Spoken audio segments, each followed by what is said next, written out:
I'm here to moderate. My name is Esimone. I'm a visiting lecturer at the University of the Gambia, School of Journalism and Digital Media. And I feel so excited to moderate this session, the first keynote session of this epoch-making conference, international conference. I want to welcome everyone who is here and congratulate you for being here to join in the age story. So this keynote session is going to be on the future of academic innovation and global research. The future of academic innovation and global research. And today to handle this session is one of the brightest we have in our time.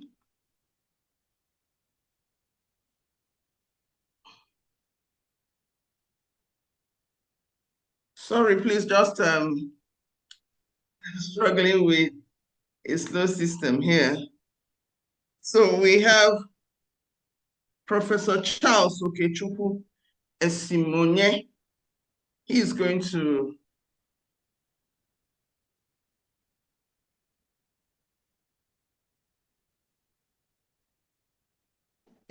be our able keynote address speaker. But I need to share my screen. I can see him, he's ready to do the needful, but sharing my screen right now.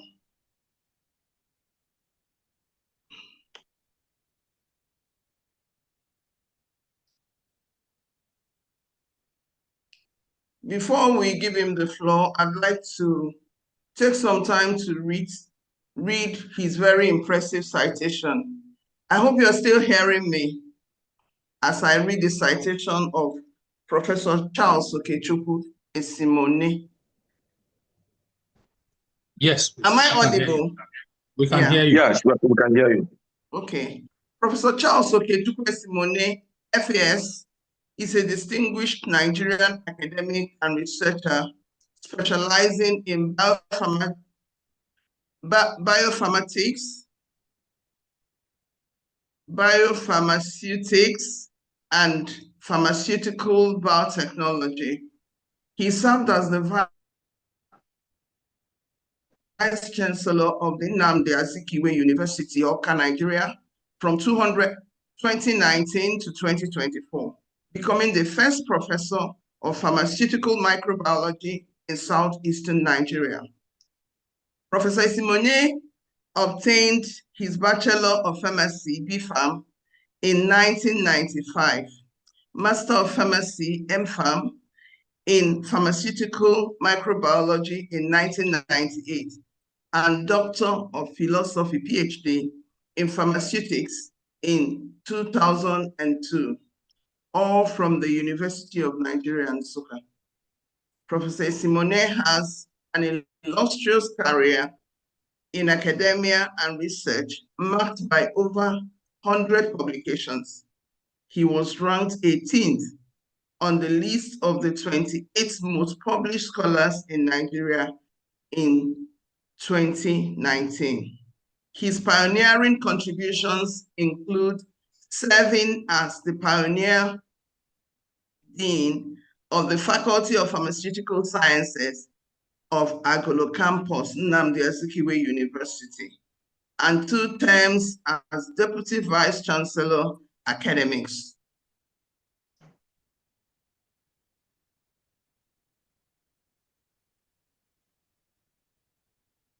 Sorry for Deputy Vice Chancellor, Academics of the same institution. He's also a past director of the Confucius Institute, Nnamdi Azikiwe University.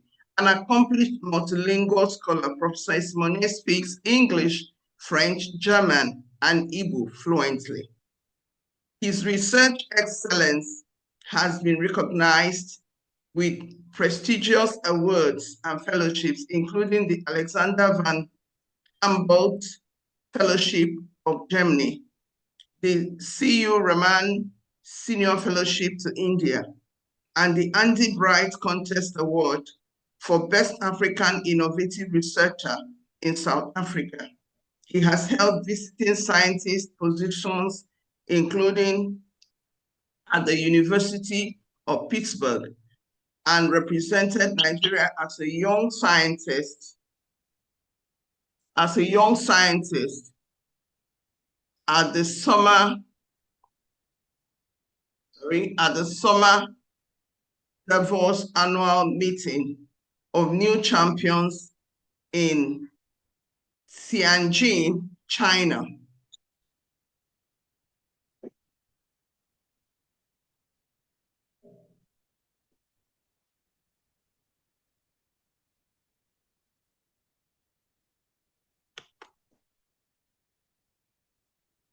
Professor Esimone is a fellow of the Nigerian Academy of Science and a pioneer national president of Nanomedicine Society of Nigeria. He is an active member of several professional bodies, including the Global Young Academy and the American Society for Cell Biology.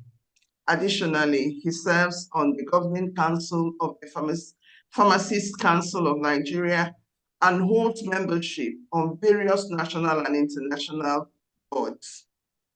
Beyond academia, Professor Esimone is deeply committed to community and faith-based initiatives.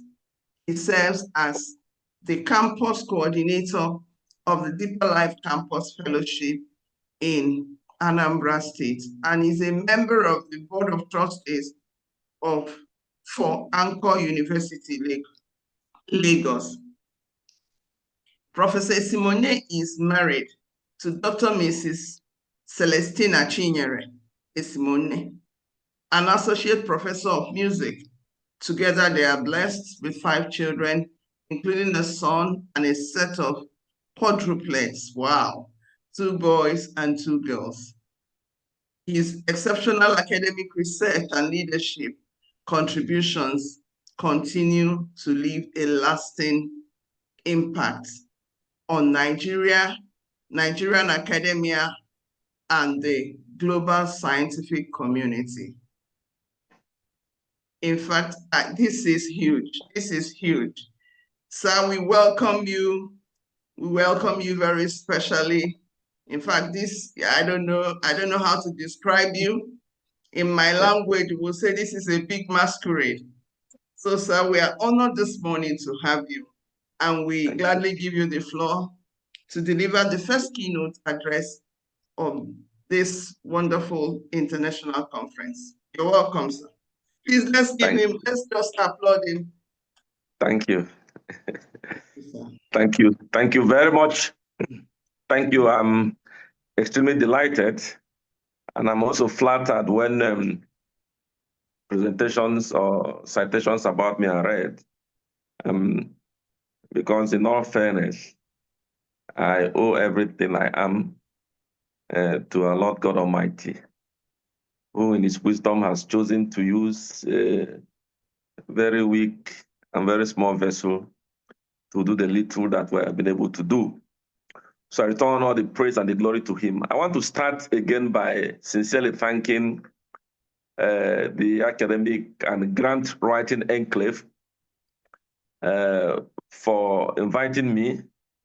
I must specifically commend the doggedness of Dr. Wazani Dauda, who was so steadfast in trying to catch me.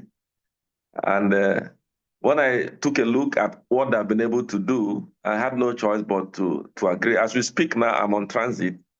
I actually told him that it's going to be very tight. I've been, in several countries recently. As we speak, I'm currently in Douala on transit going to the southern part of Cameroon. And the vehicle is actually waiting for me. We had a program that was supposed to start. I was supposed to deliver by 11 o'clock.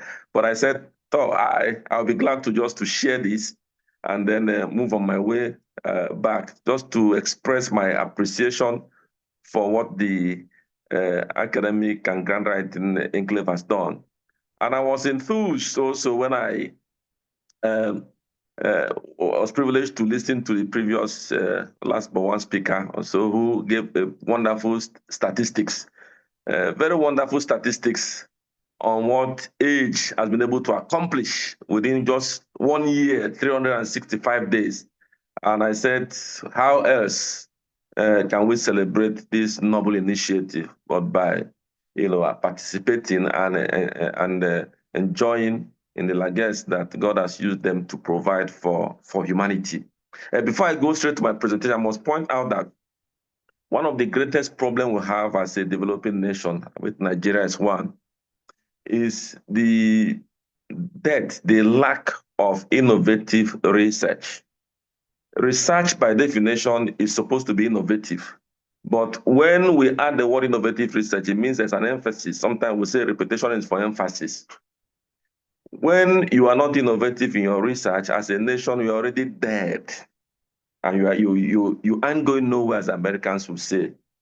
And when there is any endeavor to develop human capacity to tap into this very wide field that defines proper development, is a very noble one. And that's what age is doing. I've been vice chancellor, yes, and before then I was deputy vice chancellor. And one of the things I noticed that was lacking, palpably lacking in the Nigerian academic system is the ability for our academia, our researchers, our co-academia to be involved in grant writing, be involved in academic research that is productive, not the one you go and keep in your library. Academic research that can transform, that is translatable. That was lacking. People don't know how to write grants. People don't know how to patent. People, no academic culture. And I was saying at a point, there was a time I gave a talk to young academics. I said, you see, the problem with Nigeria is that here we are. Whether you are productive or not, after every 3 years, they increase your salary. But in other climes, you can have 10 different professors, all of them are earning different salary because your salary is based on your productivity. How innovative are you? How innovative are you? So somebody may be earning 10,000 euros, another one is earning 1 million euros in a month. The same people, the same class, the same everything. And that is what drives competition. It drives competition. People don't just sit down and begin to wait. You have not increased salary. You have not done that. What the human what God has endowed us with, we're not making use of it. So I see the impact that age is having as phenomenal, and I join them to celebrate this. As a matter of fact, this initiative is what is needed in Nigeria and some other African countries at this time. Let us tune our colleagues, our fellow academics, to leave the conventional way of coming, just teaching and going back and sitting back and attending burials and wine carrying and other things, but to be innovative, there is money flowing everywhere, all over the world, everywhere. But the discipline to sit down and be creative and tap that funds, many of our colleagues don't have. So age, I say kudos to you. Wonderful work you are doing. And I pray God will bless this endeavor mightily in Jesus' name. Amen. So today, the discussion is on the future of academic innovation and global research. It's a future. And I want to start by saying, and very palpably also, that the future of academic research and the future of academic innovation and global research, the future is not a distant reality. As we look at what we have been doing, yes, you look at the way we have been doing and working, making research, as I said in my preamble, we cannot continue this way. We can't continue, doing things the normal, traditional way and expect that, things will change. We know that in a university system, usually we say we do 3 things. We do teaching, we do research, and will offer society or community service. That is correct. But I want to let you know, because I'm going to take you through the journey to explore our future, and we're going to be addressing opportunities, we're going to be looking at challenges, and we're going to be looking at the crucial role that we must play as stewards of education, innovation, and research. We'll try to explore the shifting dynamics of academic culture and the globalization of research, and how academia can rise to meet the world's most pressing challenges at a time like this. So I want to start by saying, let us reimagine academia for the 21st century. How do we reimagine academia for our 21st century? We know that for centuries, academia has been guided by the core principles of education, of research, and community service, as I said before.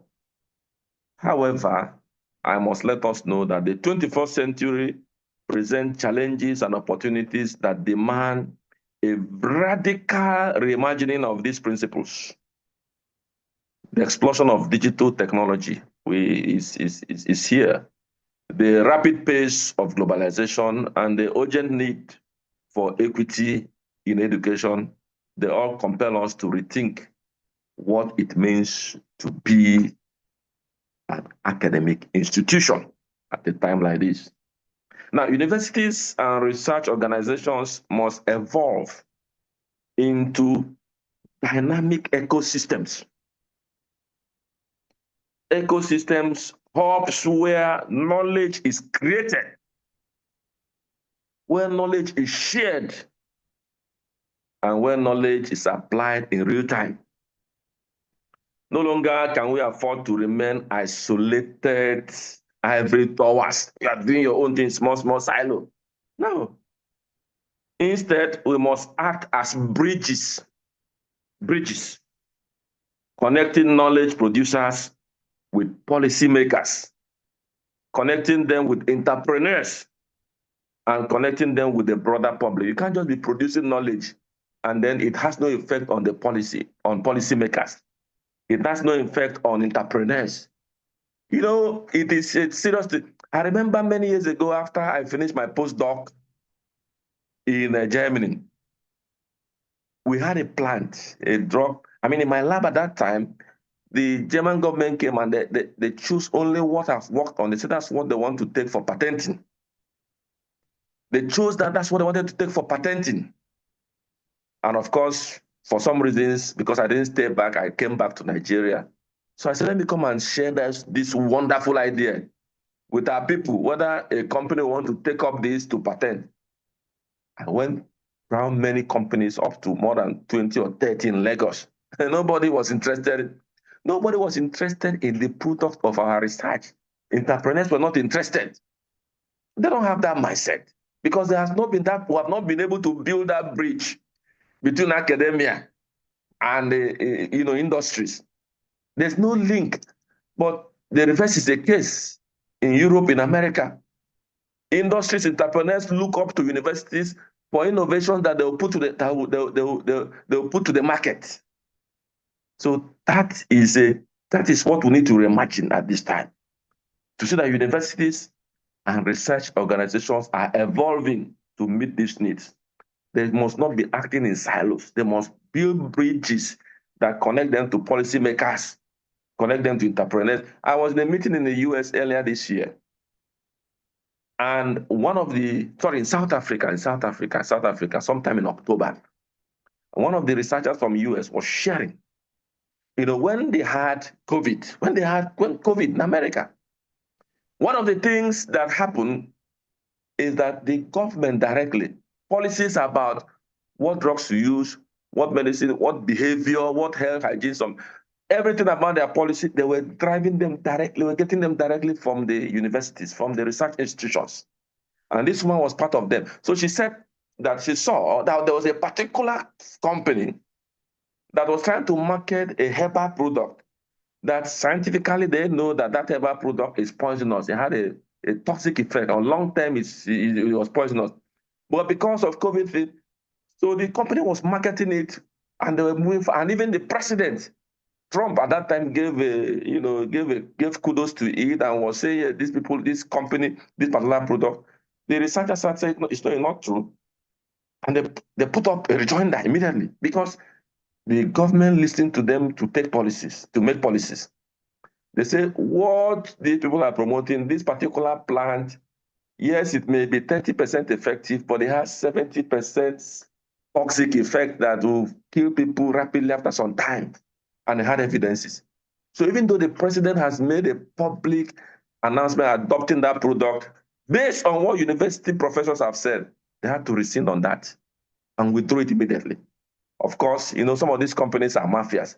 They were now pursuing this woman to kill because that was multi-billion-dollar business. But just listening to university, but here, who will listen to some of us, some of the university, because we have not presented ourselves as that bridge. We have not.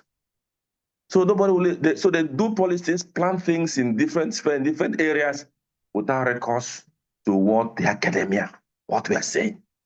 Now we must reimagine this. This must change. And the change begins with us, so that we will not be working in isolation in silos, but we're working in ways that will make us relevant, where they will seek for our counsel, where they want to make policy, industries will also seek for us. Now, I want to talk briefly on technological integration in education and research, because that's part of what we are reimagining. Now, emerging technologies such as AI, and I'm happy that Dr. Wazani talked about AI yesterday. So we no longer have phobia for AI because it has come to stay. It has come to stay. We just need to make use of it, in a positive way, but it has come to stay. There's no reversal. There's no going back. So emerging technologies as AI, machine learning, and VR, that is virtual reality, are not just transforming industries. They are reshaping academia.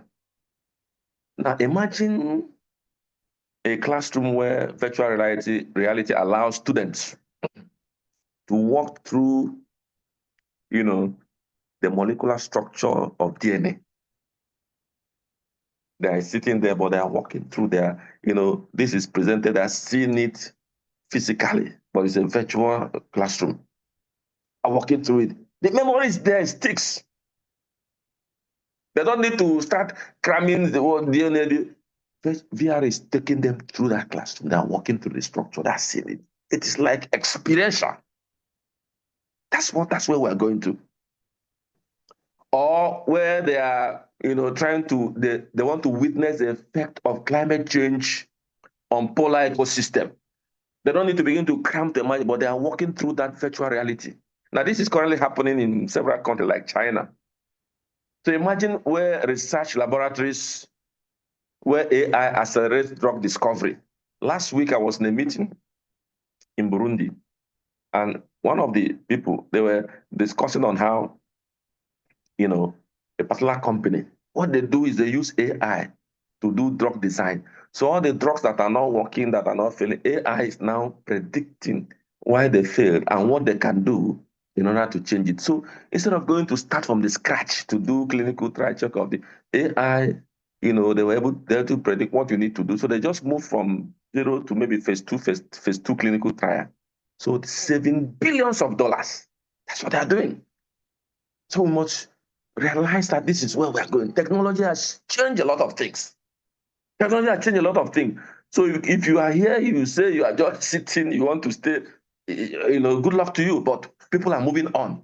AI is being used increasingly in different technological fields to change things rapidly. And that is where we must focus. Now, the integration of these technologies has already begun, but it must go further. So universities should invest in digital infrastructure that enables personalized learning, that enables data-driven decision-making and collaboration across disciplines. For example, digital platforms can connect students in remote regions with world-class educators, democratizing access to knowledge like never before. And this is where the issue, access to knowledge is not democratic, so to say. But with technology, it could be done. You are in your world-class Harvard, I'm in my small class here in Zamfara or anywhere, but we have the same, using technology, we have access to the same knowledge. And this is what we should do in the future. We must not wait to begin to build physical infrastructure like they have. Start in a place where we can have common access. And this is technology, gives us on equal grounds. So if universities will invest on digitization, on technology, it will make them catch up faster with what they have lost. So breaking down silos, let's talk about the power of interdisciplinarity.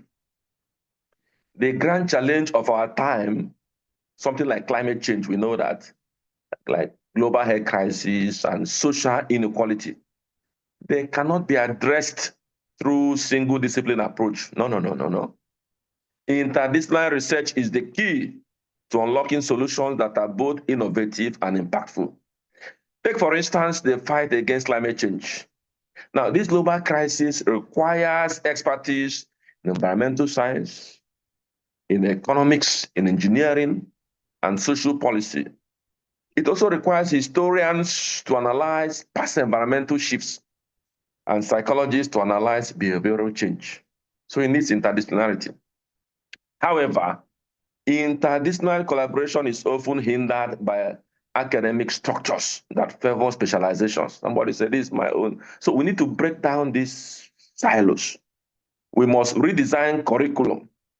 We must create interdisciplinary research centers and incentivize collaboration. That's the way to go. Imagine a university where biologists, data scientists, and economists, they work together to solve the pressing issues of food security. This is not a distant dream. It is an imperative for the future. That's where we must go. I also want to talk on the issue of equity. I want to look at the role of equity in academic innovation. Now, innovation is only as strong as the diversity of the perspectives it includes. Yet, access to academic resources remain deeply unequal, particularly between high-income and low-income countries. Now, according to UNESCO, I want you to listen to this, only 2% of global research funding is allocated to developing nations. Only 2%. Oh. Now, this kind of disparity stifles innovation and perpetuates inequality. The future demands that we democratize access to academic opportunities. And this can be achieved, number one, by establishing scholarship programs. That's one. But more importantly, by promoting open access research and building partnerships that empower underrepresented communities.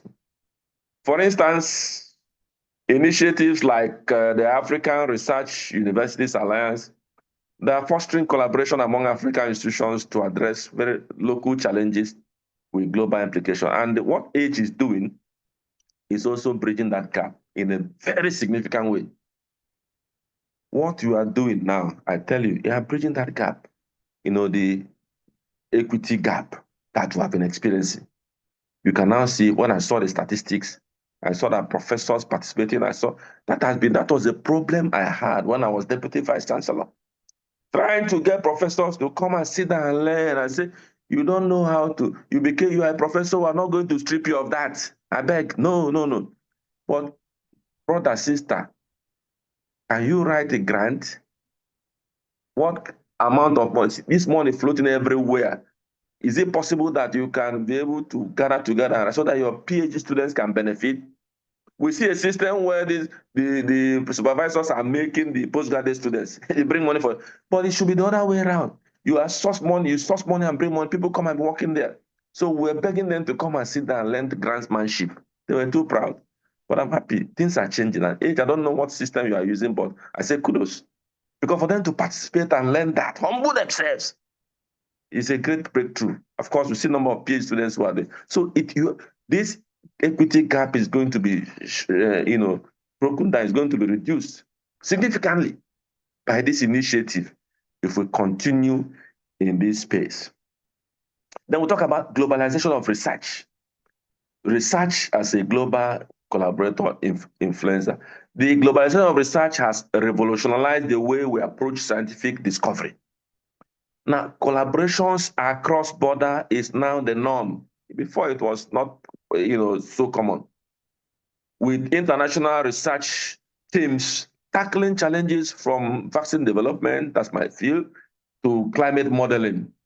This interconnectedness has accelerated progress, but has also introduced some new complexities. I'll just mention some of them.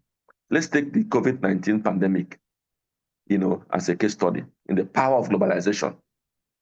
Scientists from different countries and continents shared genomic data. I'm talking about what I have experience in. They coordinated clinical trials. They developed vaccines at an unprecedented pace. Yet, the pandemic also exposed gaps in global research systems, such as unequal access to vaccines. You see, we all work together, we got the vaccine. Now, access, they started looking at where they will go. Unequal access to vaccines, and above all, inadequate data sharing protocols. Do we have data now? We fully share our own data. They used it to develop stuff, but we don't have data from other top scientific institutions from other countries. We don't have access to them. So we see that this data sharing protocol was skewed. You collect from us, we don't collect from you, we don't see from you. You use our own to work, we don't even see your own. So it exposed that. We saw that a lot, especially in my own field.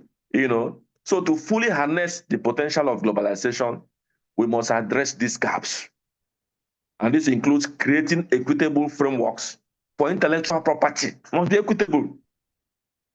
Ensuring that researchers in low resource settings can participate in global projects. Why? Why would they, exclude you by the place you come from, race? There are global projects. They only want to come here and use the ground for clinical trial, but we don't participate in them. We have the same, we can do what they are doing. So we can see that inequity is still there. So, and building networks that facilitate knowledge exchange. This is where we should be working for in the future. So when we are negotiating, we're talking about, we're defining these things in our proposal and our grants collaboration that, data sharing, equitable, and countries when they're doing policies. I just told you I came from Burundi. There was something that they're doing. The European Union want to set some funding there for one thing or the other, But you see the mechanism, even the people themselves are not aware of what they should demand for. If you want to assess this project, do this project, just give us. Give you at what terms? You must be knowledgeable. You must be able to sit down and define what are the things you want to be done and how you want them to be done. These things are the future that we must be working towards, not at the receptive end. Bring. I need to be part of the decision making. And that's when you can begin to change things realistically. So building sustainable research infrastructure. Now, research infrastructure is the backbone of scientific innovation. However, infrastructure is not just about physical labs or supercomputers. No, it also encompasses data repositories, collaborative platforms, and funding mechanisms. In the digital age, robust data sharing systems are as essential as physical laboratories. For example, initiatives like the European Open Access Cloud, they aim to create a virtual environment where researchers can store, analyze, and share data seamlessly. Expanding such models globally could revolutionize research in fields ranging from genomics to climate science and even social science. Open science, a path to greater impact. That's where we should be going. The open science movement is gaining momentum, and for good reasons. By making research findings freely available, we don't only accelerate innovation, but also foster transparency and trust. Now, open science enables researchers from all over the world to build on each other's work, to reduce duplication and increasing efficiency. However, the transition to open science is not without challenge. Many researchers face institutional pressures to publish in prestigious but paywall journals that you must pay heavily. Now, to overcome this, funding agencies and academic institutions must incentivize open access publishing. Imagine a world where every scientific discovery is accessible to everyone with an internet connection. This is the promise that open science presents. Now, the advantage of open science was demonstrated by Elon Musk, when he, in 2014, he released the patent for the Tesla for other competitors to copy. That singular act increased the number of charging points which Tesla could not provide. And the competition did a lot for him. The competition was very, was constructive. It was not something that made him to diminish. They couldn't provide those charging points when competitors came. It was available. Though Tesla cars could be bought more and more. They could be charging many, including Nigeria. People are using Tesla cars here. So that's what competition does. Like open science will also do. Now, ethical considerations in technological innovations. This is also important. Emerging technologies such as AI, and quantum, computing, they hold immense promise. However, they also raise ethical dilemmas. For instance, how do we ensure that AI algorithms are free from bias? How do you regulate the use of gene editing technologies without, stifling innovation? So academia has a unique responsibility, as our professor said before I came. They have a unique responsibility to lead these conversations, like the prof was saying. You set these questions with AI, but you don't just, you sit down, and also you can now, the human factor comes in now to moderate it so that it becomes, personalized, not just an AI thing. So academia, they must have to also sit down and take a lead responsibility in these conversations, and how we can do that, the ethical roles, and what human beings can still do to moderate what AI has generated. We still have the ability to do that. AI may gather that with speed, but human beings can still sit down and modify, change this here. That discipline is important. That discipline is important. So ethics should be embedded in STEM curricula, and researchers should be trained to anticipate and to address, the societal implication of their work. This is crucial. Furthermore, interdisciplinary collaboration between ethicists, scientists, and policymakers is essential. It's essential for navigating these complex issues. And these are the kind of things, that AGE is also addressing. I saw some of the topics that are there, and I was so impressed. They're addressing some of these things already. But, it's good that we're also, mentioning them. So leadership and policy for the future. Empowering the next generation. The future of academic innovation depends on the next generation of researchers, and you are the next generation. Yet, many young scientists face systemic barriers, including precarious employment, limited funding, and lack of mentorship, which I saw that as part of what AGE is providing, part of their schools, their subsections. As I heard when the moderator was saying that, they also provide mentorship. And I tell you, mentorship is lacking in many of our universities, almost all. No culture of mentorship. It was not, initially when the university started, it was part of it, but how the thing died and almost became obliterated, I don't know. But I thank you because we are resuscitating this. Mentorship is important. Addressing these issues require a comprehensive approach. So universities must invest in mentorship program. They must invest in mentorship programs. They must provide clear career pathways, and they must create environments that encourage risk-taking and creativity. For example, fellowship programs like the Marie Curie Action Support and early career researchers while fostering international mobility and collaboration. Even the mentorship programs, the universities now, before I was at Vice Chancellor, I created a center for career development where people are mentored, career, both those who are still there, those who are, and after we started it for some years, I saw that now TEDfund gave funding to establish that in many universities. But that's how, universities should be moving. It's very important to, you are talking about leaders of tomorrow, but you're not mentoring them today. How are they going to lead? How are they going to lead? So it's the future. Mentorship must be built. And I'm happy, as I said, Age has that as part of what they're doing. It is very crucial for our own future. Now, policy as a catalyst for innovation. Government and funding bodies play a pivotal role in shaping the research landscape. Now, policies that prioritize research and development, investments, protect academic freedom, and streamline funding processes, they can unleash the full potentials of academia. At the same time, academics must engage with policymakers. This one is missing. They just sit in silos. You must engage with policymakers to ensure that research findings inform public decisions. You must.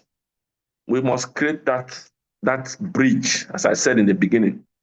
Whether it is advocating for issues like climate change or public health measures or education reforms, researchers have a responsibility to translate knowledge into action. Publish or perish, yes, but when you publish and it does not affect actions in the society, it does not translate to economic empowerment, it does not translate to palpable societal behavioral changes, that knowledge is doubtful. So publish or perish, yes, but let us publish to transform, to translate, to build, to generate resources for the development of our nation. So researchers must be concerned about how their researches impact policy. Very important. The future of academic innovation and global research in Africa. Now, the African continent is on the brink of a transformative era. With over 1.4 billion people, 60% of whom are under 25, Africa possesses immense potential to shape the future of knowledge, innovation, and global research. Our discussion today aims to highlight how we, as a collective people, can harness this potential to position Africa as a global leader in academic and research innovation. And that is where we should be thinking. That's why this meeting is very important. So the current status of academic innovation in Africa, I'll just go through this very fast. The achievements so far. Let us begin by celebrating our successes. Across the continents, universities and research institutions have made remarkable strides in education, in innovation and research. Countries such as South Africa, like Nigeria, like Kenya and Egypt are home to globally ranked universities producing groundbreaking research in medicine, in agriculture, renewable energy, and even in technology. We have seen the rise of African-led initiatives addressing global challenges. For instance, the African Center of Excellence, the ACE programs, we saw that it did a lot, it fostered a lot of regional specialized discipline. We saw breakthroughs in malaria and sickle cell research by African scientists, and they are saving millions of lives. These achievements are a testament to Africa's growing capacity to lead in academic and research innovation. But the challenges are still there. However, let us also acknowledge the barriers. Number one is underfunding of research and education. While Africa accounts for 16% of the world's population, it contributes less than 1% to global research output. That is terrible. Now, brain drain. Many of our brightest minds leave the continent in search of better opportunities abroad. Now you hear Japa syndrome in Nigeria. Some of us were, if not that God helped us, we were almost tempted to also do the same, because we look back here, nothing is here. So they will tell you, come. All the places I worked in, whether in Germany or USA, very tempting decision to stay back. They always want you, present things to you, but we say, no, let us come back. But how many people did so brain drain is still a very big problem in many African countries today. We also have the challenge of limited infrastructure. The lack of advanced laboratories, technology, and facilities, they slow down scientific discovery, and this is just basic. Now, these challenges, while significant, they are not insurmountable. That's why we're talking about the future. They represent opportunities for growth. They also represent opportunities for collaboration and transformation. So it's not just that problem. No. Let us see problems as raw materials we can use to provide solutions. That's the way, that's the mindset I want us to live out with this place today. No matter the problems that present themselves anywhere in your research institute, see those things as raw materials. Identify gaps that you can sit down and innovatively provide solutions to overcome that. That is the way to think. And that's the way for the future. The role of technology in shaping Africa's academic future. Number one is the digital revolution. Like I said earlier, technology is reshaping education and research worldwide, and Africa is no exception. The rise of EdTech platforms, like Andela, like Moringa schools, and Eneza education in democratizing access to knowledge. Mobile technologies have bridged gaps in remote and underserved areas, enabling millions of learners to access quality education. AI and big data are revolutionizing how we approach research. In agriculture, AI-driven solutions are increasing crop yield and tackling food insecurity. In healthcare, predictive models are improving disease diagnosis and treatment planning. Africa's researchers are uniquely positioned to leverage these technologies to solve local and global problems. And we are actually doing that. We just need to be more focused and concentrated. The importance of connectivity. Now, to unlock the full potentials of technology in education and research, we must prioritize internet connectivity. The African Union's digital transformation strategy envisions universal broadband access by 2030. Now, realizing this goal will enable more students and more researchers to connect, to collaborate, and innovate on a global scale. The power of collaboration and global partnership. Just want to be winding up. Now, no nation or institution or research can operate in isolation. Collaboration is the cornerstone of modern innovation, and Africa must embrace partnership across borders, across disciplines, and across sectors to accelerate progress. Now, regional collaboration. Organizations like the African Union and ECOWAS are fostering regional initiatives to promote academic and research collaboration. For instance, the Pan-African University is a shining example of how collaboration efforts can create centers of excellence across continents. But we need to utilize these platforms. The point is that these things are there. The structure is already there. But researchers must come to know about their existence and see how they can key into the programs that they have for our own growth, for the future development that we're talking about. International partnership. Now, global partnerships are equally very critical. And I thank God for what AGE is doing, trying to open our eyes to the availability of all of this. These are critical. Programs like the Horizon Europe Initiative and collaborations and institutions like MIT, Oxford, and Tsinghua University that have brought African researchers into the global fold. However, our partnership must be equitable. I said it before. Africa's role in this collaboration should not be limited to providing data. I beg. I am emphasizing this again. When you are entering this and all your own role is for you to give them data, they need data. That's not equitable collaboration. No, that's not. It's not. So Africa's role should not be limited, to providing data or acting as test sites when they come and test their products, do their clinical trials, vaccine. No. We must strive to be co-creators and leaders in global research projects. We must initiate together and plan and be at the forefront of deciding what decisions, what are the steps to take, not they telling you the steps to take. We must move to that level. And it is possible because with what we are doing already, we're already masters in what we are doing. So we must not take the second role all the time. So how do we redefine education for the future? Number one, there should be a shift in pedagogy. The traditional lecture-based model of education is no longer sufficient. To prepare African students for a rapidly evolving future, we must embrace innovative pedagogical approaches such as problem-based learning that emphasizes critical thinking. Thinking.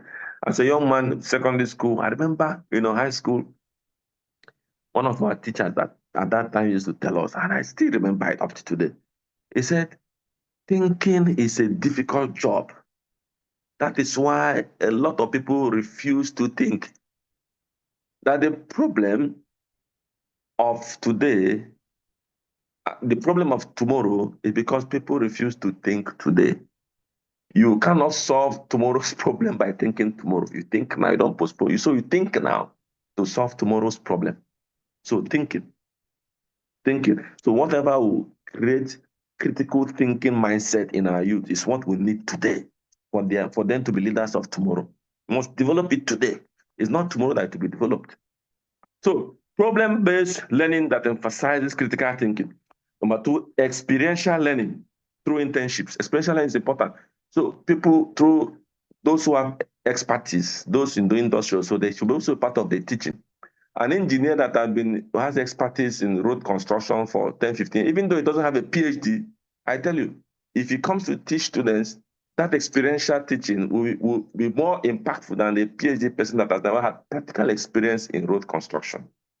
So we need experiential teaching. Our curriculum should change so you don't just say everybody, hey, professor, senior lecturer, but no experience. Bring people from industry, from the society, from the policymakers who are involved in day-to-day solving of these problems. Let them come and talk to the students to go and see what they are going to see, what they will be seeing when they go out in society. So we must bring them as a part of the curriculum, part of the teaching team. That's the kind of thing. That's the kind of pedagogical change that we're talking about. They call it experiential learning. Experiential learning and you can also be accomplished through internship, through research projects, and through real-world applications. Prioritizing STEM and interdisciplinary studies.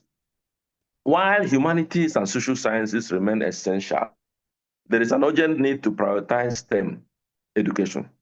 Now, programs that integrate science, technology, engineering, and mathematics, that is STEM, with local challenges can create solutions uniquely suited for Africa's need. And this has been seen in many parts of Africa, East Africa especially.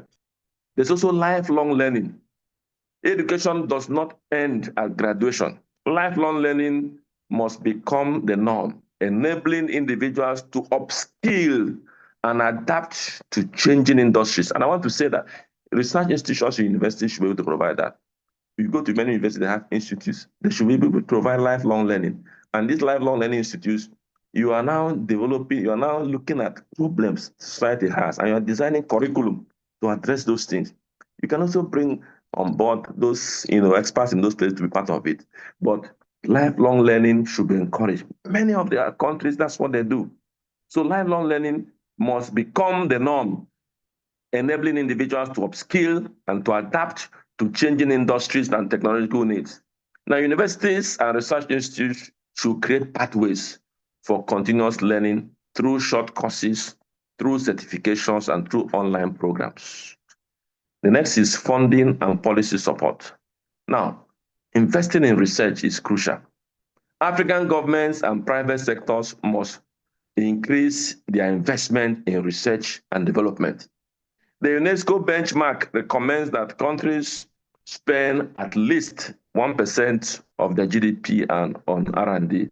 Now, but today, only a handful of African countries meet this standard, and that is bad. That's bad. Public-private partnership. Collaborations between governments, universities, and the private sector can unlock new funding streams for academic innovations. For instance, tech giants like Google and Microsoft, they fund computer science programs. That's possible, and they're doing it in some places. Now, partnership between pharmaceutical companies and African universities for drug development. These are the public-private partnerships that are very crucial for the future for development. Then there's also policy frameworks. Strong policies are essential to creating an enabling environment for research and innovation. Now, governments must simplify regulations for research collaborations, protect, intellectual property and incentivize innovation through tax break, grants. Very crucial. The role of African leadership and youth, as we round up. Empowering African leaders. The future of African innovation and global research in Africa depends on strong visionary leadership, depends on academic leaders. Academic leaders must advocate for resources, they must build strategic partnership, and they must prioritize quality and relevance in education and research. How do we engage youths? African youths are its greatest assets. By fostering curiosity, that's one way, creativity and entrepreneurship in young minds, we can cultivate a generation of innovators who will lead the continent into the future. Programs like the African Leadership Academy and the Tony Elumelu Foundations are excellent examples of these initiatives. And I must also add that what AGE is doing is also part of it. Diaspora engagement. The African diaspora represents a vast reservoir of knowledge, expertise, and resources. By creating opportunities for the diaspora to contribute in Africa's academic and research landscape, we can reverse brain drain and accelerate progress. I used that a long time ago when I was Dean of Pharmacy. We had a program visiting lecturers in diaspora. I tell you, as Pioneer Dean, that was what changed the psyche of our students. That diaspora engagement, they come every summer, spend time to teach the students. It was wonderful. And I wish that universities can also incorporate. And many of them are willing to come. But let's just invest in that. Let's do it deliberately. Let diaspora be involved in our academic training and institutions. Try it, you see, they are willing to come. Everywhere they are willing to come. And you don't need to pay them. You don't need to pay them. Well, we were doing that, we just pay for their flight, their flight, no money for their flight, they come for their summer. But it was very, very impactful, and the result is still being reaped today. The vision for the future, as I conclude. As I conclude, let me leave you with a vision. Now imagine an Africa where universities are hubs of innovation, producing groundbreaking research that addresses global challenges. Imagine an Africa where students, irrespective of their socioeconomic background, have access to world-class education and resources. Imagine an Africa where researchers collaborate seamlessly across borders, driving discoveries in health, technology, and sustainability. This future is within our reach, but it requires bold action, collective effort, and unwavering commitment. Let me pledge today to invest in our people. Let us pledge today to invest in our people, institutions, and systems to unlock the full potentials of Africa's academic and research landscape. Together, we can make Africa not just a participant, but we can make Africa a leader in global academic innovation and research. Thank you for listening. Thank you very much, Prof. This is huge. It is deep, it's intense, it's compact. I don't know. I must say that if we're honest, this is enough meal, is enough takeaway from this conference.